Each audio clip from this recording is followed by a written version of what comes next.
പ്രകാശം പരന്നിട്ട് 1500 ആണ്ട് നിലാവ് ചിരിച്ചിട്ട് 1500 ആണ്ട് വസന്തം പറപ്പാറപ്പുറം കോട്ടേഴ്സ് റോഡ് രണ്ട് സൈഡിലെ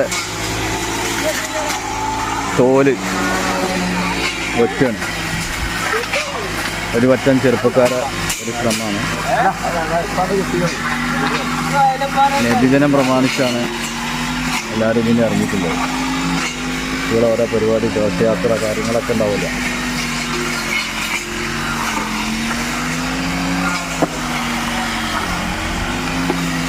എസ്റ്റേറ്റ് പടി ഓങ്കുളം പ്രകാശം പരന്നിട്ട് 1500 ആണ്ട് നിലാവ് ചിരിച്ചിട്ട് 1500 ആണ്ട് വസന്തം പിറന്നിട്ട് 1500 ആണ്ട് താരകം തെളിഞ്ഞിട്ട് 1500 ആണ്ട് ഇഷ്കൊഴുകിയിട്ട് 1500 ആണ്ട് ഹുബ് വിരിഞ്ഞിട്ട് 1500 ആണ്ട് മാലാഖമാർ താരാട്ടുപാടി ഉറക്കാൻ കാത്തിരുന്ന ആരംഭപ്പൂവായ കുഞ്ഞുമോൻ ആമിന ബീവിയുടെ ഉദര. സ്വർഗം കിട്ടാൻ വളരെ എളുപ്പമാണ്, നരകം കിട്ടണമെങ്കിൽ നല്ല പണിയാണ്. നമ്മളിപ്പോ സ്വർഗം കിട്ടുന്ന ഒരു പണിയാണ്. ഒരു ഗ്ലാസ് നല്ല വെള്ളം ദാഹിച്ച ഒരാൾക്ക് കൊടുക്കുക, സ്വർഗം കിട്ടുന്ന പണിയാണ്. നമ്മളെ ദാഹത്തിന് നല്ലൊരു ഗ്ലാസ് വെള്ളം കുടിക്കുക, ബിസ്മി ചൊല്ലി വലത്തെ കൈ കൊണ്ട് കുടിച്ച് അൽഹംദുലില്ലാ ചൊല്ലി അല്പാൽപമായി കുടിച്ച് നമ്മൾ വെള്ളം കുടിച്ചത് നല്ല നീയത്തിൽ നമുക്ക് സ്വർഗം കിട്ടും. വേറൊരാൾക്ക് ദാഹിച്ചിന് കൊടുത്താൽ അതിനും എന്ത് കിട്ടും?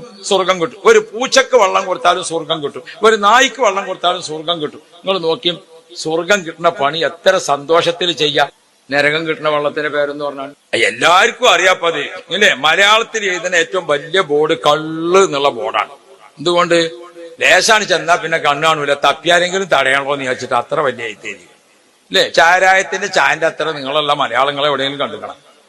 അപ്പൊ ഇതെന്താ? ലേശാണ് പള്ളിയിൽ ചെന്നാ ഈ കള്ള് കുടിച്ചണെങ്കിൽ ഇവിടെ അടുത്ത് എവിടെയാ കിട്ടുക? ഏതെങ്കിലും പൈപ്പ് തിരിച്ചാൽ കിട്ടും, എപ്പോഴെങ്കിലും ചെന്നാ കിട്ടും, എല്ലാ പീടിയിലും കിട്ടും. നിങ്ങൾ ആലോചിച്ച് നോക്കും. അത് നരകം കിട്ടുന്ന വെള്ളമാണ്, കിട്ടണമെങ്കിൽ തന്നെ ഗതിയാടാണ്. നരകം കിട്ടുക എന്ന് പറഞ്ഞാൽ